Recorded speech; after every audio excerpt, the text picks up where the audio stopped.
Hey loves, and welcome back to my channel. I am Ijoma. Welcome to Sew with Ijoma. So in today's video we are going to learn how to make a petal sleeve, a puffy petal sleeve. So you can see how beautiful and neat this one looks, and you cannot see the seam allowance, like the joining at the side.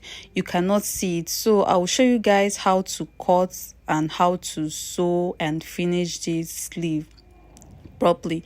So it depends on how big you want it to be, but for this size that I'm holding, 1 yard will be enough for 2 sleeves. And remember, I'll advise you to use your fabric as your lining, so that when people see the inside, it will look very neat. So we'll do a little pattern drafting before we cut and sew. So here is the fabric that I'll be using. This is a doll face. Then you will need your pattern paper, you will need your hard gum or hard stay. You can use a peplum stay if you want to, but a hard gum is okay.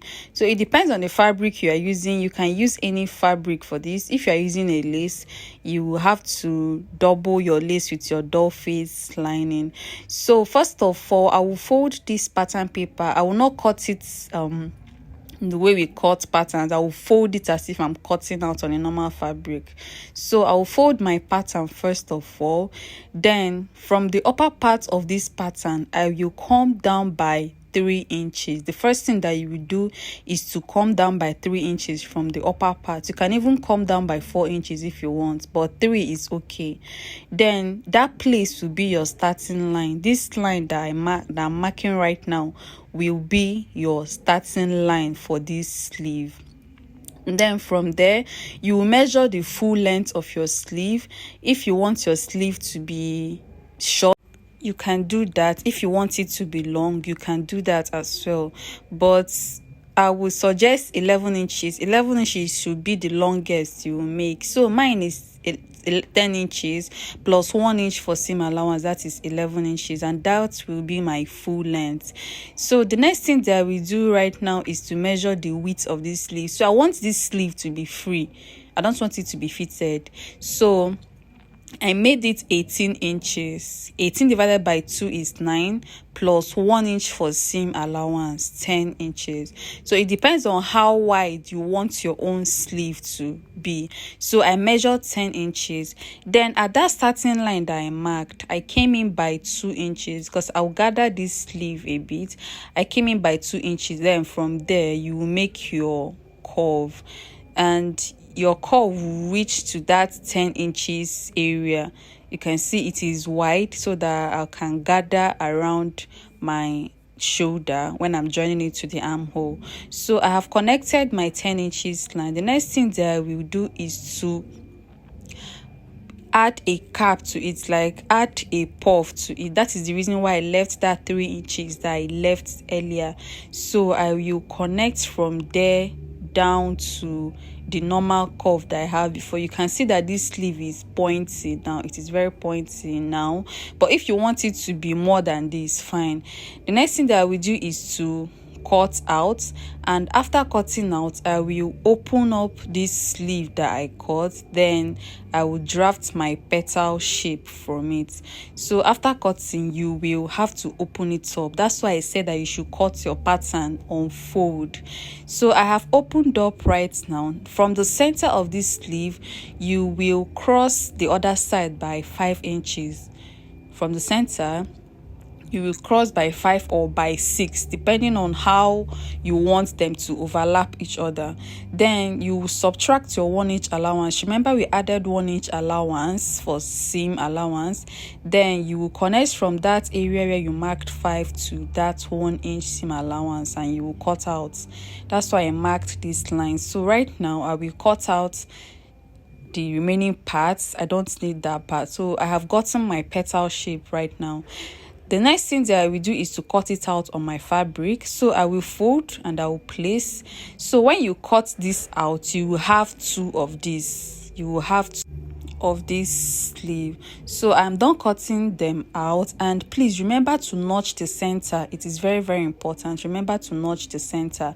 Then after notching, you will open up the sleeves, and then make sure that that area where you notched are matching each other. You can see what we have right now. So I will cut out exactly this on my lining too. I told you guys that I want to use my fabric as my lining, so I will cut another one. This one will serve as my lining. So for this tutorial, I am making just one sleeve. I'm making the tutorial for illustration sake. So this is what I have right now. So I will add a hard gum to the lining. I'll add the hard gum to the lining only. I don't want to add it to the fabric.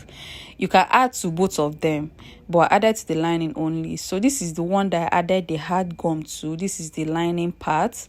So the next thing that we are going to do is to join the lining separately and the main fabric separately. So you can see I will join the lining by 1 inch using 1 inch. Then I will also repeat the same thing on the main fabric. You will close the seam allowance by 1 inch. Remember, we use 1 inch for the seam allowance. Then after joining, you will open them up and iron. You can see the shape they have right now. I hope you're not confused. So after that, you go ahead and close the down part of this sleeve. I'm just trying to give it a neat finishing. You close the down parts. So after closing the down parts, you will open it up and top stitch on the lining part. Remember, the lining is the one I added the hard gum to. So you will top stitch on the lining, and after that you will iron. So right now you cannot really see my seam allowance, right? That's the essence of joining it the way I joined them. Then after that, I'll run a stitch on the rough parts. So after doing that, I will match that notching that I made initially, that notch that I made initially. So you can see how I closed everything on this sleeve right now. So make sure that the notch is matching each other and you pin down. You can as well measure with your tape to be very sure. So after that, you go ahead and run a stitch on the both of them to hold them together. So I am done running a stitch on the both of them. You go ahead and pleat the shoulder area, the puffy area. You will just go ahead and pleat it. If you are joining it to your sleeve, you will have to pleat, right? So you will just pleat, and that will be all. You can see how fine this look. I hope you like it. So don't forget to give this video a thumbs up and also subscribe and click on the notification bell so that you can get more videos from me. Our September class is all going, so I'll drop the link in the comment section so that you can join.